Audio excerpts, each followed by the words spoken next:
మీకు Gautam Krishna journey video super అనిపించిందా? Avinash journey video super అనిపించిందా? కింద కామెంట్లలో చెప్పే ప్రయత్నం చేయరు. నా వరకైతే నాకు అవినాష్ కోసం రాసిన మాటలు ఉన్నాయి కదా, అందులో 2-3 డైలాగులు అబ్బా. ఉష్ణోగ్రత డైలాగు, ఆరోగ్యానికి ఔషధం డైలాగు, సంపద అనేది ఆ డైలాగులు, అట్లా 2-3 డైలాగులు ఉన్నాయబ్బా. తెలిసిన సముద్రం, తెలియని సముద్రం, ఇట్లాంటి డైలాగులు కిల్లింగ్ అనిపించినాయి, నెక్స్ట్ లెవెల్ అనిపించినాయి, సూపర్ అనిపించినాయి, ఆసం అనిపించినాయి. ఇక Ashwatthama journey video, Gautham Krishna journey video ఖతర్నాక్ అనిపించింది. వీడియో ఉంటుంది చూడరు, అది ఎక్సలెంట్ అనిపించింది. మాట్లాడిన మాటలు కూడా సూపర్ ఉన్నాయి. ఈవెన్ గౌతమ్ మాట్లాడిన మాటలు కూడా సూపర్ ఉన్నాయి. కానీ ఈ అన్నిటికీ మించి అవినాష్ దానిలో రాసిన రాత, ఆ డైలాగులు ఉన్నాయి చూడు, పర్టికులర్గా రైటర్ ఎవరో కానీ హ్యాట్స్ ఆఫ్ అబ్బా, చాలా మంచిగా అనిపించినాయి. పర్సనల్లీ నాకు టచింగ్ అనిపించినాయి. సరే, ఈచ్ అండ్ ఎవ్రీథింగ్ మనం మాట్లాడుకుందాం పాయింట్ టు పాయింట్. ఆల్రెడీ నిన్ననే గౌతమ్ కృష్ణ జర్నీ వీడియో గురించి నెక్స్ట్ లెవెల్లో మనం మాట్లాడుకున్నాం. ఇంకొంచెం అడిషనల్గా ఈరోజు ఎపిసోడ్ చూసిన తర్వాత నాకు ఏమనిపించింది, ఏంది కథ, అండ్ బిగ్ బాస్ చెప్పిన మాటలకు అంతరార్థం ఏంటిది, ఇట్లాంటివన్నీ మాట్లాడుకునే ప్రయత్నం చేద్దాం. అండ్ దీనికంటే ముందు ఒక విషయం చెప్పాలి. ఈ వీడియో కంటే ముందు ఒక వీడియో చేసినాం, అదే లైవ్ మాట్లాడినాం కదా. ఆ లైవ్లో చాలామంది వచ్చారు, పార్టిసిపేట్ చేసిన వాళ్ళకి థ్యాంక్స్. అండ్ పార్టిసిపేట్ చేద్దాం అనుకుని చాలా సేపు 2 గంటల సేపు వెయిట్ చేసిన వాళ్ళందరికీ సారీ.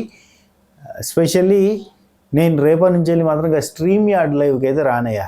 ఎందుకంటే నా వాయిస్ ఎట్లా వస్తుందో తెలియదు, దాన్ని మానిటైజ్ ఆప్షన్ కూడా పెట్టుకోవడానికి ఉండదు, దాంతో ₹1 రాదు.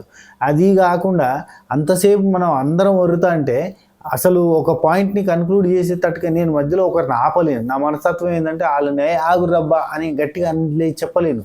ఇవన్నీ మంచిగా లేవు. రేపటి నుంచి వెళ్ళి మనం ఇంకో తీరు లైవ్ పోదాం, 1-on-1 యూట్యూబ్ లైవ్. ఇట్లా పొడుగులు వస్తుంది, కాకపోతే ఏంటంటే మన యూట్యూబ్లో మాత్రం వీడియోలో పక్కనే కనబడతాం. 1-on-1 వీడియోలో ముఖం కనబడుతుంది, నువ్వు నేను ఇద్దరం మాట్లాడుకోవచ్చు ప్రశాంతంగా. 10 నిమిషాలు అట్లా మాట్లాడుకుందాం, అంతే తప్ప అస్సలు కూడా ఇట్లా 5-6 ప్యానెల్ పెట్టుకొని మనం ఏదో దేశ రక్షణ కోసం పోరాడే సైనికుల్లాగా, యోధుల్లాగా నువ్వే రైటు నేనే రైట్ అని పంచాయతీలు పెట్టుకోకుండా ప్రశాంతంగా నువ్వు నేను అట్లా ప్రశాంతంగా 10 నిమిషాలు మాట్లాడుకుందాం. మనిషికి 10 నిమిషాలు మాట్లాడుకుందాం, ఏమంటారు? రేపు ఎర్లీగా లైవ్ స్టార్ట్ చేసుకొని ఎపిసోడ్ దాకా అట్లా 1-on-1 హాయ్ బై అంత మంచిదైనా అట్లాంటి ముచ్చట మాట్లాడుకుని ఏం చేస్తారు ఏంది కదా అట్లా సరదాగా మాట్లాడుకుని ముచ్చట మాట్లాడుకుందాం. ఈ పంచాయతీలో దుబ్బా. ఎందుకంటే ఇప్పుడు గౌతమ్ మంచోడే, నిఖిల్ మంచోడే, నబిల్ మంచోడే, అవినాష్ మంచోడే, ప్రేరణ మంచిదే. మీకు ఎవరి ఫేవరెట్ అయితే వాళ్ళకి ఓట్లు వేసుకొని గెలిపించుకునే ప్రయత్నం చేయరు. ఇందులో ఈ సీజన్లో పంచాయతీలు పెట్టుకునేంత పంచాయతీ లేదు. దాన్ని అనవసరంగా మనమే ఎంకరేజ్ చేస్తున్నట్టుగా అనిపించింది నాకు, వద్దు. అండ్ ఈరోజు మనకి అప్పుడు లైవ్లో నా వాయిస్ కూడా చక్కగా బ్రేక్ అయింది, ఆ మైక్ కూడా చక్కగా పనిచేయలేదు, అది బ్లూటూత్ది. సారీ అబ్బా, కంటిన్యూ చేద్దామని చేసినా కానీ నేను ఎంత సెట్ చేసినా సెట్ కాలేదు, దానికి ఆప్షన్ దొరకలేదు, అందుకే కంటిన్యూ చేసిన. దానికి కూడా మీకు సారీ చెప్తున్నా, ఎందుకంటే వాయిస్ బాగాలేనప్పుడు చూడడానికి వినడానికి కూడా మంచిగా ఉండదు. అయినా కష్టపడి ఒక 11-12 వేల మంది చూసారు, థ్యాంక్స్, సారీ. చలో కంటిన్యూ చేద్దాం. రేపటి నుంచి అంతే 1-on-1. అండ్ ఇంకోటి, మనం ఇప్పుడు ఒక స్పెషల్ ఆఫర్ రన్ చేస్తున్నాం. అంటే ఇక సీజన్ ఇప్పుడు అయిపోతుంది కదా, మనకు ఆల్రెడీ 2500 ఆర్డర్లు వచ్చినాయి నిన్నటితోటి. అంటే 100 ఆర్డర్ల దాకా మొన్న మనం ఆఫర్ పెట్టినప్పటి నుంచి వచ్చినాయి. సో 2500 ఆర్డర్లు అయినాయి. ఇది కంటిన్యూ చేసుకుంటూ మనకి ఈ సీజన్ ఫినాలే ఆదివారం దాకా కూడా, ఆదివారం రోజు అర్ధరాత్రి 12 గంటల దాకా కూడా మనం ఈ ఫ్రీ షిప్పింగ్ ఆఫర్ని కంటిన్యూ చేస్తున్నాం. ₹1000 పైన ఎంత ఆర్డర్ పెట్టినా ఫ్రీ షిప్పింగే. సో అది యూజ్ చేసుకోరి, ఆర్డర్ చేసుకోరి. అండ్ దీని తర్వాత మనం ఒక స్పెషల్ ఆఫర్తో, స్పెషల్ ప్యాకేజ్తో రాబోతున్నాం. ఇది మన ఈ ఫుడ్ కాదు, వేరే ఫుడ్స్ కొన్ని స్టార్ట్ చేయబోతున్నాం. అవి ఇంట్రడ్యూస్ చేస్తాం రేపు ఆర్ ఫినాలే రోజు. ఈ రెండిట్లలో ఎప్పుడైనా రేపే అనౌన్స్ చేసే ప్రయత్నం చేస్తా. అండ్ నిన్న పెట్టిన ఆర్డర్లు దగ్గర నియర్ బై 100+ ఆర్డర్స్ వచ్చినాయి. సో వాటన్నిటికీ పాపం స్వాతి ఇప్పుడు కూడా ప్రిపేర్ చేస్తుంది అబ్బా. అంటే పిల్లల్ని పడుకోబెట్టింది, సో ఇప్పుడు కూడా ప్రిపరేషన్ చేస్తుంది. నిలయంలో సమయం ఎంత అవుతుందంటే, నేను కూడా ఇది అయిపోయిన తర్వాత పోయి ప్రిపేర్ చేయాలి. రేపు పంపించేటోళ్ళ కోసం అని చెప్పి ప్రిపరేషన్స్ జరుగుతున్నాయి. 12 అవుతుంది, ప్రిపరేషన్ కంటిన్యూ అవుతుంది. Okay right. ఇప్పుడు ఈ వీడియో చేసి పోయి అక్కడ నేను ఎంబటే పార్టిసిపేట్ చేయాలి.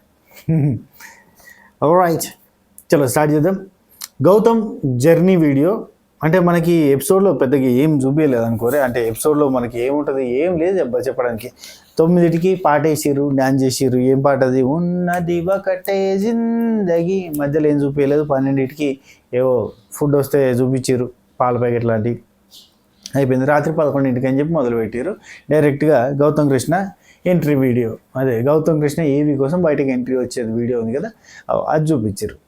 ఎందుకు మధ్యలో చూపించాలంటే మధ్యలో గ్రూమింగ్ అనేది జరిగింది. ఆ గ్రూమింగ్కి సంబంధించిన ఫుటేజ్ అంతా కూడా మనకి లైవ్లో వచ్చింది, మనకి ఎపిసోడ్లో రాలేదు. అండ్ దానికి సంబంధించిన ఏంటది ఎక్స్ట్రా కట్స్ అట్లాంటివి మనకి హాట్స్టార్లో పెడుతున్నారు. అండ్ స్టార్ మా మ్యూజిక్లో కూడా కొంత ఫుటేజ్ని అండ్ ఒక చిన్న ప్రోమోని రిలీజ్ చేస్తారు. వాళ్ళందరికీ మేకప్ లేసుడు, వాళ్ళందరికీ ఏమంటారు స్క్రబ్బులు, గిబ్బులు, ఫేస్ ప్యాక్లు, కటింగ్లు అవన్నీ చూసారు కదా. మనకు పొద్దుగా అంటే ఈ ఎపిసోడ్లో స్టార్టింగ్లో గౌతమ్ కృష్ణ జుట్టు ఎట్లుంది, అండ్ నైట్కి వచ్చేసరికి అదే జర్నీ వీడియో కోసం పోయేటప్పుడు జుట్టు ఎట్లుంది, వాళ్ళ ఫేస్లో ఎట్లున్నాయి చూసారు కదా. గ్రూమింగ్ అనేది జరిగింది. మేకప్లు గీకప్లు, ఐ మీన్ మేకప్లు కాదబ్బా, గ్రూమింగ్ మీకు తెలుసు. కటింగ్లు చేసిర్రు, సెట్ చేసిర్రు, మొత్తం ఏడికాడికి నున్నగా చేసిర్రు మోకాల్ని. సో ఏవి వీడియో స్టార్ట్ అయింది. సో మనోడు బయటకు వచ్చింది గౌతమ్ కృష్ణ బయటకు రాగానే అక్కడ ఎలిమినేట్ అయినప్పుడు రెడ్ బకెట్ గుంజింది ఉంది కదా, ఆ ఫోటో ఒకటి ఉంది. అది చూసి ఎక్కడి నుంచి మొదలైంది ఎక్కడికి వచ్చింది అన్నట్టు చూసినా అక్కడ పాము ఉంది, పాము నోట్లో అశ్వత్థామ గుడ్డు ఉంది. అండ్ ఆల్బమ్ ఉంది. ఆల్బమ్లో వచ్చేసరికి అది మాస్క్ వేసుకొని ఎంట్రీ ఇచ్చింది కదా, అది గంగవ్వతో బాండింగ్ ఉన్నది అది. అండ్ అలాగే వాళ్ళ అన్న ఫోటో చూసి సూపర్ అని, నాకు బాగా గట్టి సపోర్ట్ ఇచ్చింది మా అన్ననే, అసలు ఇక్కడికి రావడం చాలా హ్యాపీగా అనిపించిందని. అండ్ గంగవ్వ ఒక మాట అన్నది, సార్ బిగ్ బాస్ గంగవ్వ ఒక మాట అన్నది, నువ్వు ఒక్కడివే లాస్ట్ దాకా ఉంటావు అనిపిస్తుంది అన్నది. ఆమె అన్న మాటకి నేను ఇక్కడ దాకా ఉన్నా అని. ఆ తర్వాత మెగా చీఫ్ అయిన బ్యాండ్, ఆ మెగా చీఫ్ బ్యాండ్ ఇందా చిన్న పొలాల స్కేల్ పెట్టిరు, గిట్లా టిప్ కంటే గిట్లా వచ్చి పట్టుకునేది, అందుకే తీసేసారు.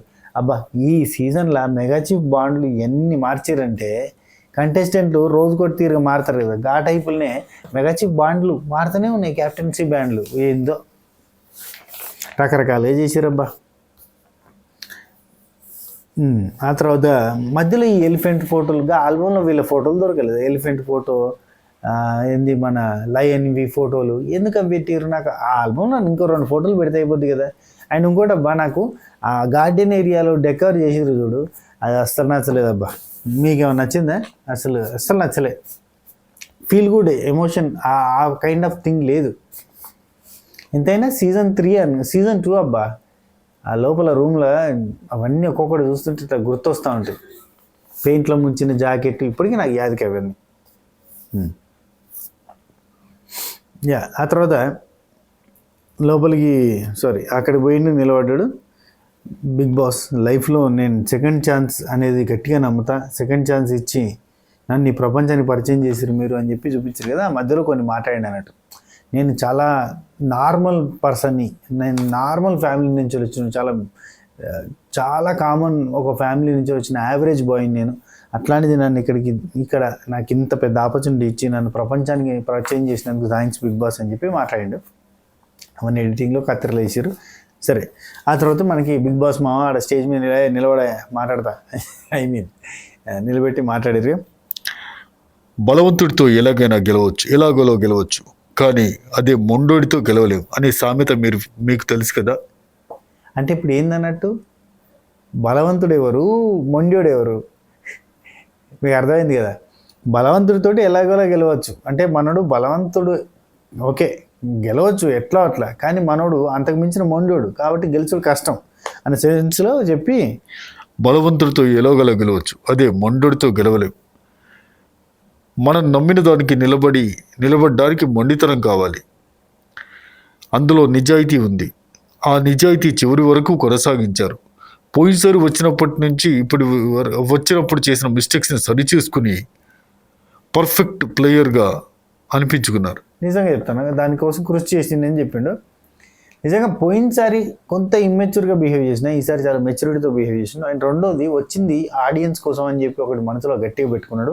అందుకే ఏమైనా మాట్లాడితే ఆడియన్స్ తోటి మాట్లాడాడు. అప్పుడు శివాజీ అన్న చెప్పింది కదా, జనాలు చూస్తున్నారే గట్టిగా పట్టుకున్నాడు. ఏమన్నా కానీ జనాలకి చెప్పుకుంటా పోయి వాళ్ళు చూస్తారు కదా, వాళ్ళే చూసుకుంటారు అనే సెన్స్కి పోయిండు.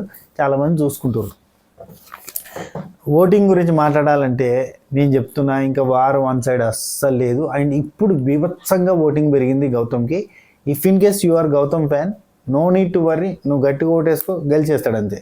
And if in case Nikhil fan, నిఖిల్కి కూడా గట్టి ఓటింగ్ ఉంది. ఇద్దరికి సమానమైన ఓటింగ్ పడుతుందనే చెప్తాను నేను. ఎందుకంటే ఇక్కడ ఒకరికి ఫేవరెటిజం చూపించి వీళ్ళే గెలుస్తారని చెప్పడానికి ఏం లేదు. ఈ సీజన్లో ఖచ్చితంగా ఎవరైనా గెలవచ్చని వచ్చిన ప్రతి గెస్ట్ చెప్పినట్టే ఈ సీజన్లో ఇద్దరిట్లలో ఎవరైనా గెలవచ్చని నేను బల్లగుద్ది చెప్తా. నిఖిల్ ఫ్యాన్స్ మీరు కూడా రంది పడేది లేదు, మీరు ఓట్లు వేసుకొని గెలిచే ఛాన్స్ ఉంది. ఇద్దరికి ఈక్వల్ ఛాన్స్ ఉంది. ఇప్పుడు నేను చెప్తున్నా, బయట YouTube polls, Instagram polls, Twitter polls, Sonia ఆకులో పెట్టిన పోస్ట్ ఏది నమ్మకూరి బై, ఒక్కటే చెప్తున్నా, ఇద్దరికి ఛాన్స్ ఉంది. 50% ఛాన్స్ ఉంది. Damn sure. కొంతమంది అంటారు ఏం నిఖిల్ని కొట్టాలంటే నిఖిలే పుట్టాలి, ఏం లేదు గౌతమ్. కొంతమంది అంటారు గౌతమ్కి అఫీషియల్లో పడుతున్నాయి, అన్అఫీషియల్లోకి యూట్యూబ్లో పడతలేవు. ఏది నమ్మకూరి బై, మీరు మీ ఫేవరెట్ కంటెస్టెంట్ ఓట్ వేయరి.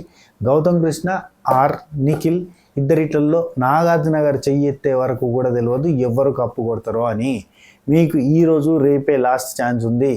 రేపు నైట్ తర్వాత మీరు ఒకవేళ వాళ్ళు సాటర్డే నైట్ వరకు మేము ఓటింగ్ కన్సిడర్ చేస్తాం అని చెప్పినా మీరు నమ్మకుర్రి.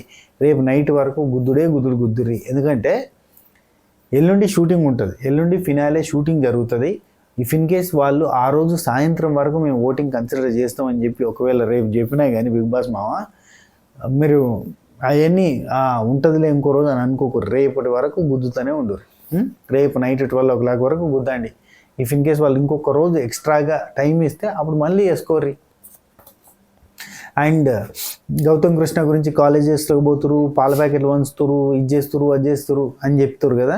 సో చేస్తుర్రు. ప్రతి సీజన్లో ఇట్లాంటివి జరుగుతూనే ఉంటాయి. ప్రతి సీజన్లో రోడ్ ర్యాలీలు, కౌశల్ టైంలో ఏం మాట్లాడినప్పుడు వీళ్ళంతా మాట్లాడారు. మరి కౌశల్ ఆర్మీ అని చెప్పి ఫామ్ అయ్యి ఎన్ని చేసిరు, ఏంటది ర్యాలీలు, మ్యారథాన్లు ఎన్నో చేసిరు. మరి అప్పుడు లేవని నోర్లు ఇప్పుడు ఎందుకు లేస్తాయి? అప్పటి నుంచి ఇప్పటి వరకు ప్రతి సీజన్లో ఏదో ఒకటి నడుస్తూనే ఉంటుంది. సీజన్ 5లో నాకు ఎంతోమంది యూఎస్ నుంచి, యూకే నుంచి, ఫారిన్ కంట్రీస్ నుంచి నాకు పర్సనల్గా ఇన్స్టాగ్రామ్లో మెసేజ్ చేసో, ఫోన్ చేసో, రకరకాలుగా కాంటాక్ట్ అయ్యో సన్నీకి ఎట్లా ఓటు వేయాలని అడిగారు. మరి అదంతా ఏంది? వాళ్ళు అక్కడ తెలుగు అసోసియేషన్లలో మాట్లాడుకున్నారు. ఎన్నో రకాలుగా జరిగినాయి. ఇవన్నీ పక్కన పెట్టరు. నిఖిల్కి కూడా అంతే రేంజ్లో వాళ్ళు కూడా ప్రమోట్ చేసుకుంటారు. వీడియోలు బయటకు రాలేవు అంతే. కొంతమంది ఇవాళ నేను లైవ్లో ఒక అతను ఆర్గ్యూగా మాట్లాడినప్పుడు నేనన్నా, ఇప్పుడు అది తప్పని కాదు, నీ ఫేవరెట్ కంటెస్టెంట్కి నువ్వు సపోర్ట్ చేస్తున్నావు, వాళ్ళ ఫేవరెట్ కంటెస్టెంట్కి వాళ్ళు సపోర్ట్ చేసుకుంటారు, ఏదో రకంగా సపోర్ట్ చేస్తారు. నువ్వు 10 మందికి చెప్పి ఓటు వేయించుకుంటావు, నువ్వు 10 సిమ్ములు పెట్టి ఓటేస్తావు, రకరకాలుగా చేస్తావు. అట్నే ఎవరికి వాళ్ళు చేసుకుంటారు. నిఖిల్కి సంబంధించిన వాళ్ళు కూడా వాళ్ళ ఏరియాల్లో, వాళ్ళ కాలేజీల్లో వాళ్ళకి అక్కడ ప్రచారం జరుగుతుందని నేను ఎప్పుడో చెప్పినా. ఇప్పుడు కాదు, ఎప్పుడో జరిగింది అది. ఇప్పుడు వీడియోలు లేకపోతే ఎవరైనా తప్పు కాదు, అది చేసుకోవచ్చు. అది నీకు అభిమానం ఉంటే గెలిపించుకోవడానికి ప్రయత్నం చేయి. హ్యాపీకి వీకెండ్ ఇది ఒక షో అని చెప్పి లైట్ తీసుకుంటావా, లైట్ తీసుకో. రైట్, ఎవడు గెలిస్తే ఏమొస్తుంది అనుకుంటే లైట్ తీసుకొని హ్యాపీగా కాలు మీద కాలు వేసుకొని టీవీ రిమోట్ పెట్టుకొని మంచి ఫుల్ వాల్యూమ్ పెట్టుకొని ఆ ఎపిసోడ్ చూడు. యాడ్స్ వచ్చినప్పుడు వేరే ఛానల్కి పోయి ఇంకేదన్నా చూడు. రైట్, నెక్స్ట్ ఎక్కడికి వచ్చినాం? బలవంతుడు ఎలాగైనా గెలవచ్చు, బలవంతుడితో ఎలాగైనా గెలవచ్చు, కానీ మొండుడితో గెలవడం సామెత మీకు తెలుసు కదా. మీరు నమ్మిన దానికోసం నిలబడడానికి మొండితనం కావాలి, అందులో నిజాయితీ ఉంది. ఆ నిజాయితీని చివరి వరకు కొనసాగించారు. పోయినసారి వచ్చినప్పుడు మీరు చేసిన మిస్టేక్స్ అన్ని సరి చేసుకుని పర్ఫెక్ట్ ప్లేయర్ అనిపించుకున్నారు. లక్ష్యాన్ని చేరుకోవడానికి మీకున్న ఏకాగ్రత చూసి బలమైన కంటెస్టెంట్ సైతం ఆలోచనలో పడ్డారు. మీ స్ట్రాటజీ అర్థం కాకపోవడమే స్ట్రాటజీగా మార్చుకొని ఊహించని విధంగా ఆడారు. స్త్రీల పట్ల మీకున్న గౌరవం ఆటలోనూ మాటలోనూ స్పష్టంగా ప్రతిబింబించింది. ఇంట్లోకి వచ్చినప్పుడు మీకున్న ఫిజికల్ శారీరక బలమే సరిపోతుందని అనుకున్నారు, కానీ అది సరిపోతున్న విషయం తెలిసిన తర్వాత మీ ప్రయాణంలో మీకు అర్థమైంది. ఆ ఎలిమినేషన్ వరకు మీరు వెళ్ళిన తీరు మిమ్మల్ని క్షమించింది. చేయాల్సిన కర్తవ్యాన్ని చక్కగా చేస్తే ప్రకృతి కూడా సహకరిస్తుందని మీరు నమ్మిన తీరు మీ ప్రణాళికని మార్చేసింది. నిజంగా చెప్తానా, ఎలిమినేషన్ దాకా పోకపోతే గౌతమ్ కృష్ణ అసలు అట్లా మారేటోడే కాదు. ఆ వీక్ కనుక మణికంఠ ఎలిమినేట్ అయ్యి గౌతమ్కి ఎలిమినేటెడ్ అనే బకెట్ కనబడకపోతే అది చాలా మైనస్, తనని కుంగదీసిందని మనం అనుకుంటాం, చాలామంది అనుకుంటారు. కానీ అదే తనకి విపరీతమైన మోటివేషన్ అయింది. ఓకే, నేను పోతున్న దారి కరెక్ట్ కాదు, నేను ఏదో లవర్ బాయ్ లాగా సోలో బాయ్ లాగా ఏదో అట్లా ఉందాం అని అనుకుంటున్నా, అది కాదు వర్కౌట్. కాన్సన్ట్రేట్ చేస్తే కొడితే ఏను కుంభస్థలాన్ని కొట్టాలి, కప్పు కోసం మాత్రమే ట్రై చేయాలి, మధ్యలో వచ్చే టిప్పుల కోసం కాదు అని చెప్పి గట్టి కష్టపడ్డాడు. అందుకే ఈరోజు విన్నింగ్ రేస్లో ఉన్నాడు. ఒకవేళ అతను ఈ సీజన్లో చాలామంది ఏమంటున్నారంటే ఒక మాట, అంటే గౌతమ్కి పాజిటివ్ అని కాదు కానీ గౌతమ్ గురించి బయట నెగిటివ్ స్ప్రెడ్ చేసేది ఒక పాయింట్ ఉంటుంది. అదేంటంటే ఒక్కడే ఉంటాడు, ఎవరితోడు కలవాడు. కౌశల్ కూడా ఒక్కడే ఉండేటోడు. అప్పుడు యాక్సెప్ట్ చేశారు, ఎందుకంటే అప్పుడు టార్గెట్ చేయబడ్డాడు అన్న ఫీలింగ్ వచ్చింది, ఇప్పుడు రాలేదు. అందుకని చెప్పి అప్పుడు యాక్సెప్ట్ చేశారు, ఇప్పుడు యాక్సెప్ట్ చేయట్లేదు. రైట్, స్ట్రాటజీ అర్థం కాకపోవడం ఓకే స్ట్రేట్ ఓకే. ఆ తర్వాత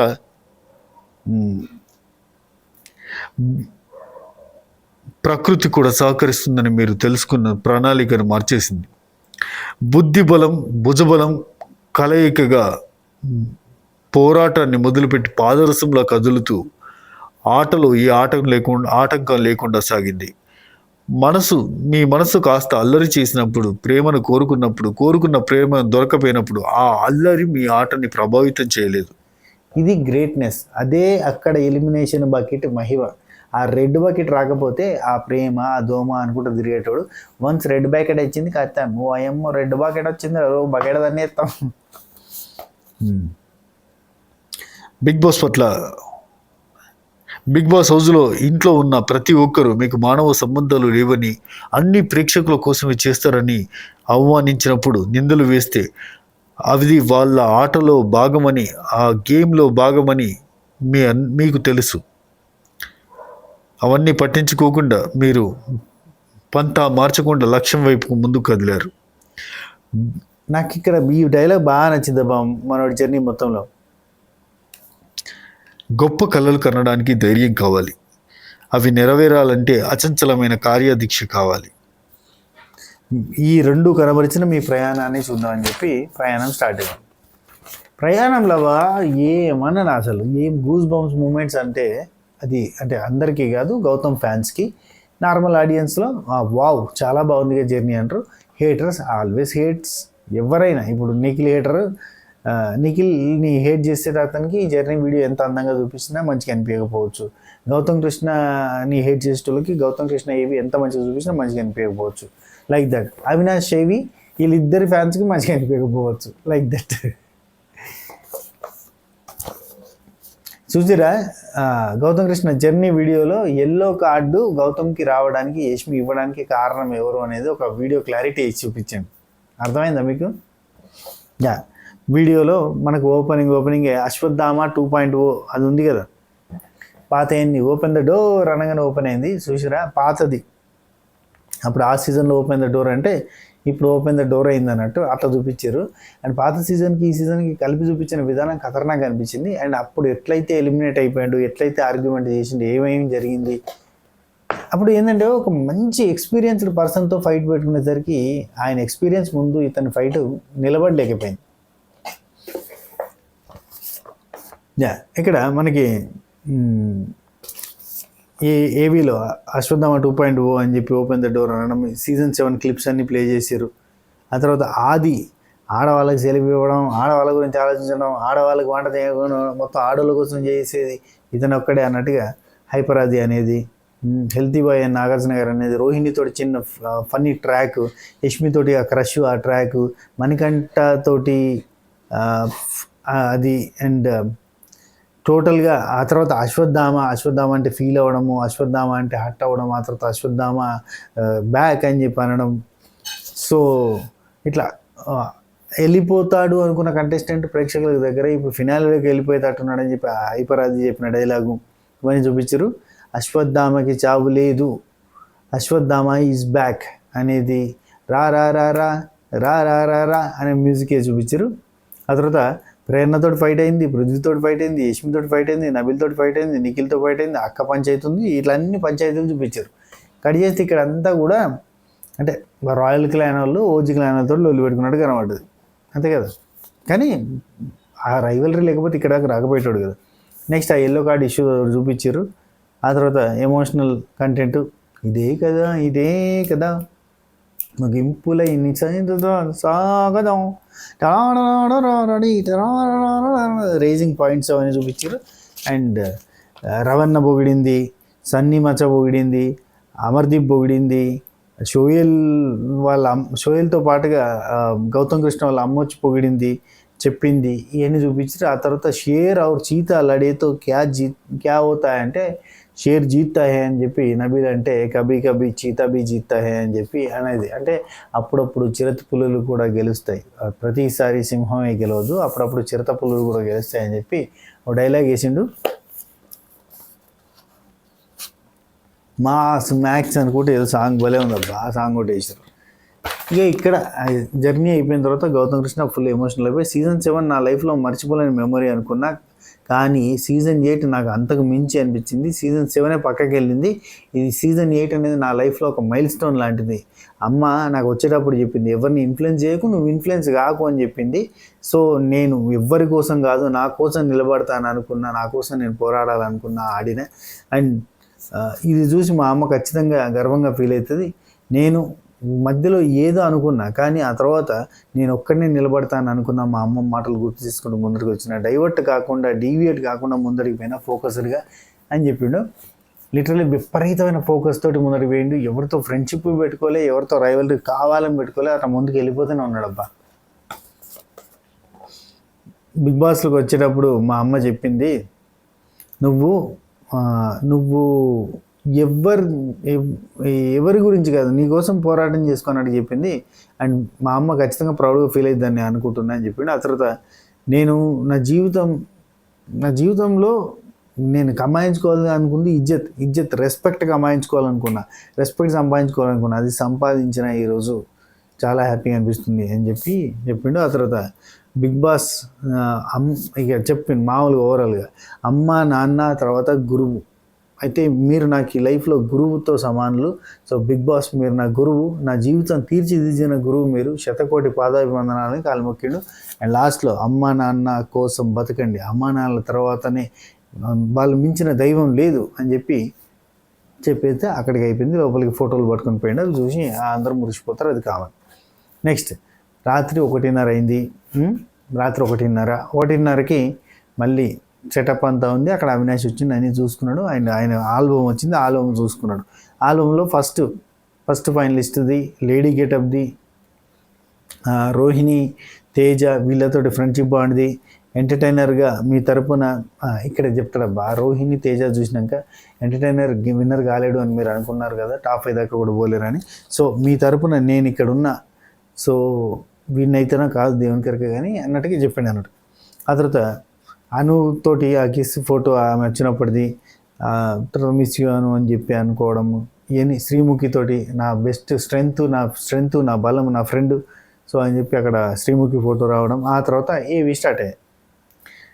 తెలియని సముద్రంలోకి దూకడానికి ధైర్యం, తెలియని సముద్రంలో దూకేటప్పుడు భయం వేస్తుంది, కానీ తెలిసిన సముద్రంలో దూకాలంటే అంచనాలు పెంచుతుంది. అవి మీకున్న అంచనాలనే కాదు, ప్రేక్షకులకు మీకు నుంచి ఆశించే విషయాలు కూడా. అంటే అవినాష్ ఆల్రెడీ ఎంటర్టైన్ చేసి పోయింది, ఇప్పుడు మళ్ళీ కొత్తగా వచ్చి ఎంటర్టైన్ చేస్తే బోర్ కొడుతుంది కదా, అట్లా కాకుండా అంతకు మించి ఎంటర్టైన్ చేయాల్సి ఉంటుంది అని చెప్పిండు. చెప్పి ఇంకో విషయం ఏంటంటే చాలా స్పష్టంగా చెప్పాలి, ఈ సముద్రాన్ని మీరు విజయవంతంగా ఈదగలిగారు అని చెప్పిండు. అంటే ఈజీగా ఈదగలిగిండు, అందరినీ ఎంటర్టైన్ చేయగలిగిండు. ఆ నమ్మకాన్ని మీరు నిలబెట్టుకున్నారు. మీరు చుట్టూ ఉంటే ఉష్ణోగ్రతలో కొన్ని డిగ్రీలు ఉష్ణోగ్రతే తనకు తాను కొన్ని డిగ్రీలు ఇది చాలా బాగుంది పడారు.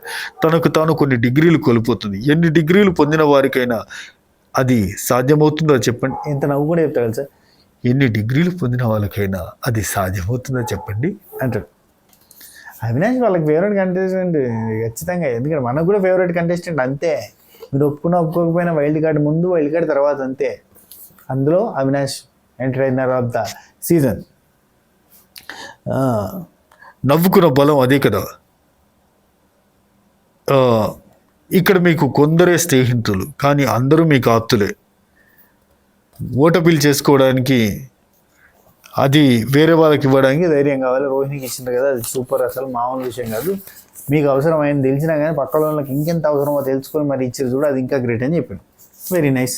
ఆ తర్వాత జస్ట్ కమెడియన్ అని అందరూ అంటుంటే మీరు కుంగిపోలేదు. కమెడియన్ అనే కిరీటాన్ని గర్వంగా ధరించి ధీటుగా నిల్చున్నారు. అది నాట్ ఏ జోక్ అబ్బా, కమెడియన్ కెన్ డూ ఎనీథింగ్. ఈసారి అవినాష్ జస్ట్ కమెడియన్ కాదు, అన్నీ చేయగలిగే కంప్లీట్ ఎంటర్టైనర్గా ఆవిష్కరించబడ్డారు. మీ వైపు వేలెత్తి చూపిన వాళ్ళు కూడా ఒప్పుకోక తప్పలేదు. 2 సార్లు మెగా చీఫ్, ఒకసారి టికెట్ టు ఫినాలే గెలిచి మెస్పరైజింగ్గా చేశారు. ఇట్లా పెడితే నాకు బిగ్ బాస్ వాయిస్ కరెక్ట్ వస్తున్నాడు అనుకోరు ట్విట్కి అన్నది. అన్ని రకాల అనారోగ్యాల నుంచి ఉపశమనం ఇచ్చే దివ్య ఔషధం నవ్వొక్కటే. ఆ నవ్వుని పంచే మీరు అందరికన్నా ఐశ్వర్యవంతులు. ఈ సంపద ఇంకా పెరగాలని కోరుకుంటూ అని చెప్పిండు. నిజంగా ఒకరు వేలెత్తి చూపే సిచ్యువేషన్కి పోలేదబ్బా అవినాష్ కానీ రోహిణి కానీ టేస్టీ తేజ కానీ. నెక్స్ట్ లెవెల్ ఆడిరయ్యా, చుక్కలు చూపించరు అందరికి. ఆ తర్వాత జర్నీ వీడియో ఫుల్ కామెడీ, చాలాసేపు కామెడీ, 50% కామెడీ చేసారు, 60% కామెడీ చేసారు. ఆ తర్వాత రోహిణితో ఫ్రెండ్షిప్కి సంబంధించినవి, ఆ ఫ్రెండ్ బాండ్ అదంతా కూడా చూపించారు. అండ్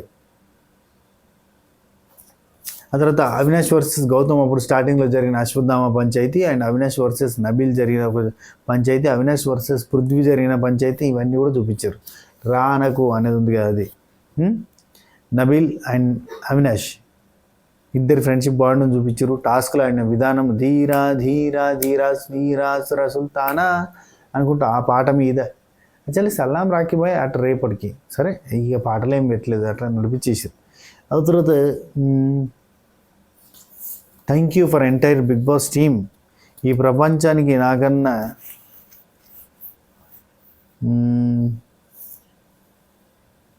బిగ్ బాస్ రోజు గొడవలు ఇక్కడ అవినాష్ అంత అయిపోయిన తర్వాత కొన్ని పాయింట్లు చెప్పిండు కదా, అందులో నాకు గొడవలు పెట్టడం రాదు, నాతో పాటు ఆడేవాళ్ళు వెళ్ళిపోతా అంటే బాధపడ్డా, కమెడియనే గెలవలేడు అని ఒక పాయింట్ నాకు లాస్ట్ 4th సీజన్లోనే వెళ్ళిపోయినప్పుడు అనిపించింది. అది ఎందుకు, అది ఆ మిత్తుని బ్రేక్ చేద్దాం, గెలిచి చూపిద్దాం అన్నట్టుగా అనిపించింది అన్నట్టుగా చెప్తున్నాను. ఆ తర్వాత చెప్పిండు అవినాష్. ఆ తర్వాత ఫినాలేకి మీ భవిష్యత్తుకి all the best. Same dialogue అక్కడ ఇక్కడ. ఆ తర్వాత రాత్రి 2 అయిందే, నీకు రెడీ అయ్యండి పోవడానికి. అందరూ రెండిటికి 3టికి బర్గర్ లేదబ్బా, బర్గర్ లేనిది, చీజ్ లేనిది ఏం చేస్తాడు బిగ్ బాస్, ఇలా నాగం చేస్తాడు. మళ్ళీ చెంపలు గింపలు వచ్చి మంచిగా నున్న కనబడాలని పిజ్జాలు, బర్గర్లు, మన్ను మశాన దుబ్బదూలు ఎంత పంపుతాడు. మంచి ఆరోగ్యకరమైన ఆహారం పంపొచ్చుగా. మన స్వాతి పికిల్స్లో ఉంటాయి ఆరోగ్యకరమైన ఫుడ్ ఐటమ్స్, ఆర్డర్ చేసుకోరు. ఇప్పుడు ఫ్రీ షిప్పింగ్ కూడా ఉందో, నెగ్లెక్ట్ చేయకూరి. ఫ్రీ షిప్పింగ్ ఉన్నప్పుడు ఆర్డర్ చేసేసుకోరు, ఓకేనా. రేపు 1-on-1 లైవ్ యూట్యూబ్ లైవ్ ఉంటుంది, పార్టిసిపేట్ చేయరి. జస్ట్ 10 నిమిషాలు ఆయిబాయిలు అంతా మంచిదేనా, కుశల సమాచారాలు అంటారు కదా, గసంటి అని అడిగి ఉభయ కుశలోపరి గురించి చర్చించి టాటా బైబైల్ చెప్పుకుందాం. రేపు టక పటాపట మనం ఎక్కువ మందిని యాడ్ చేద్దాం. మ్యాక్సిమం రేపు 5ంటికి లైవ్, 5 కాదు 6ంటికి లైవ్ స్టార్ట్ చేస్తా. 6 నుంచి 7, 8, 9 వరకు, 9:30 వరకు ఉంటుంది. ఆ తర్వాత ఎపిసోడ్ వస్తుంది కదా. సో అది రేపు నిఖిల్ ఏవి, ప్రేరణ ఏవి, లేదంటే నిఖిల్ ఏవి, నబిల్ ఏవి టెలికాస్ట్ చేసి ప్రేరణది ఎల్లుండికి ఉంచుతారా, లేదంటే రేపే 3 కంప్లీట్ చేస్తారా చూడాలి. ఏం చేస్తారో అసలు ఏందో ఆగమాగం గతర. ఎందుకంటే శనివారం నాడు కూడా ఎపిసోడ్ చూపించుకోవచ్చు కదా, అందుకని చెప్పి వాళ్ళు శనివారం నాడు కూడా ఒకరిది ఏవి ఎత్తారేమో అని అనుకుంటున్నాను. చూడాలి ఏం చేస్తారో, ఎటు పోతాందో ఏందో, ఈ వీక్ అంతా సీరియల్ ప్రమోషన్ ఎందుకు చేసిరో. ఈ గురువారం నాడు ఒక 2 ఏవీలు వేసారంటే రేపు 2 ఏవీలు వేసి ఎల్లుండి ఒక ఏవీ వేసి క్లోజ్ చేస్తారేమో అని అనుకుంటున్నా. ఆదివారం నాడు గ్రాండ్ ఫినాలే. ఓట్లు అయితే వేసుకోరి, మర్చిపోకుర్రి, ఓకేనా. ఈ ఓట్లు వేసుడు మర్చిపోకపోయినా లేదు, మీ పనులు ఏమున్నా గుర్తులేకపోయినా మన నెంబర్ని మాత్రం సేవ్ చేసుకోరి. డిస్క్రిప్షన్లో ఉంటుంది, వాట్సాప్ త్రూ ఆర్డర్ చేసుకోవచ్చు. 7981810911 ఈ నెంబర్ని సేవ్ చేసుకొని మీరు ఒక్కసారి వాట్సాప్లో హాయ్ అని పెట్టండి, మీకు మెనూ వస్తుంది, అది చూడుర్రి. అందులో మీకు ఏదైనా నచ్చిన ఐటమ్ ఉంటే కనుక ఆర్డర్ చేసుకోరి. నచ్చిన ఐటమ్ లేకపోతే మీకు ఏది ఇష్టమో కూడా అది వాట్సాప్లో పెట్టుర్రి. ఫర్దర్ మెనూలో మనం యాడ్ చేసుకుందాం, ఓకేనా. అల్లం పచ్చడి కూడా స్టార్ట్ చేసినాం. అది అంటే జస్ట్ 2 kgs ప్రిపేర్ చేసి పెట్టినాం. మనకు తెలిసిన వాళ్ళు ఒక 1/2 kg అడిగితే మనం ప్రిపేర్ చేసినాం. మీకు ఎవరికైనా కావాల్సి ఉంటే ఆర్డర్ పెట్టుకోరి, అది వాట్సాప్ త్రూ పెట్టండి. అండ్ ఇంటర్నేషనల్ ఆర్డర్స్ అన్నీ కూడా వాట్సాప్ త్రూ తీసుకుంటున్నాం. ఏ దేశమైనా ఒక యూఏఈలో కొన్ని కంట్రీస్, ఒక దుబాయ్ తప్ప యూఏఈలో మనం వేరే కంట్రీస్కి పంపడానికి లేదు. మిగతా అన్ని దేశాలకి పంపడానికి ఉంది. ఫిన్లాండ్, జర్మనీ, మనం పంపిన కంట్రీస్ చెప్తున్నాం. జర్మనీ పంపినాం, China and UK, US, New Zealand, Australia, కొన్ని కంట్రీస్కి నాన్ వెజ్ అలా లేదు, ఓన్లీ స్వీట్స్ అండ్ స్నాక్స్ అలా ఉన్నాయి. సో అట్లా రకరకాల కంట్రీస్కి పంపినాం ఇప్పటి వరకు. ఏది మన గుర్తొత్తలేదబ్బా. వియత్నాం పంపినాం. జర్మనీ అయితే త్రీ పార్సల్స్ పంపినాం ఇప్పటికి. అట్లా నెంబర్ ఆఫ్, యూఎస్కి అయితే వందలు పంపినా అబ్బా, 100 కూడా కాదు. ఇప్పటి వరకు యూఎస్కి నాకు తెలిసి ఒక 250 పార్సల్ పైన పంపించినాం. యూకేకి ఒక 30 పార్సల్ వరకు పంపించినాం. ఆస్ట్రేలియాకి పంపించినాం స్వీట్స్ అండ్ స్నాక్స్. సో అట్లా చాలా కంట్రీస్కి పంపినాం. మీరు నథింగ్ టు వరీ, ఏ కంట్రీకైనా మేము పంపగలుగుతాం. అండ్ ఇంకోటి, బెంగళూరుకి వస్తుందా, బెజవాడకి వస్తుందా, ఎల్బీ నగర్కి వస్తుందా, అంతటికి వస్తుంది. పోస్టల్ సర్వీసు, మీకు కొరియరు, అమెజాన్ నుంచి లేదా డెలివరీ అట్లాంటివి అయితే మీ ఏరియాకి వస్తుంది అంతే. 1000 రూపీస్ ఎబో అయితే free delivery, free shipping. Free shipping అంటే మామూలుగా బెంగళూరుకి 1 కిలో షిప్ చేయాలంటే 200 దాకా పోతుంది. ఒక 2 కిలోలు 3 కిలోలు షిప్ చేయాలి అంటే 300 దాకా పోతుంది. సో అట్లాంటిది ఫ్రీ షిప్పింగ్ ఉన్నప్పుడు మీరు యూటిలైజ్ చేసుకోరు. అది నేను చెప్పేది. మళ్ళీ ఆ తర్వాత ఫ్రీ షిప్పింగ్ ఉండదా, అప్పుడు పెడతావేమో ఇప్పుడు పెడతామేమో అని అనుకోకూడదు. ఎందుకంటే ఇది మనది సీజన్ ఎండ్ అవుతుంది కాబట్టి ఇప్పుడే మన వాళ్ళందరూ కొనుక్కుంటే బాగుంటుంది అన్న ఉద్దేశంతో ఈ ఆఫర్ పెట్టిన. ఆ తర్వాత కంటిన్యూ చేయాలంటే కష్టం. ఎందుకంటే 1000 రూపాయలు ఆర్డర్ చేసిన కాడ 200 రూపాయలు మెట్రోపాలిటన్ సిటీస్కి పంపాలంటే 200-300 రూపాయలు పోయిందనుకో, మన పడ్డ కష్టం కూడా రాదన్నట్టు. కాబట్టి ఆ తర్వాత కంటిన్యూ చేయలేదు. ఇప్పుడే చేస్తున్నప్పుడు మీరు ఆర్డర్ పెట్టుకోరి. Enjoy the food, tasty and yummy food. ఓకేనా? ఉంటా. Take care. టాటా, బై, నమస్తే, గుడ్ నైట్, షే బక్ హైర్. నెంబర్ కింద డిస్క్రిప్షన్లో ఉంటుంది.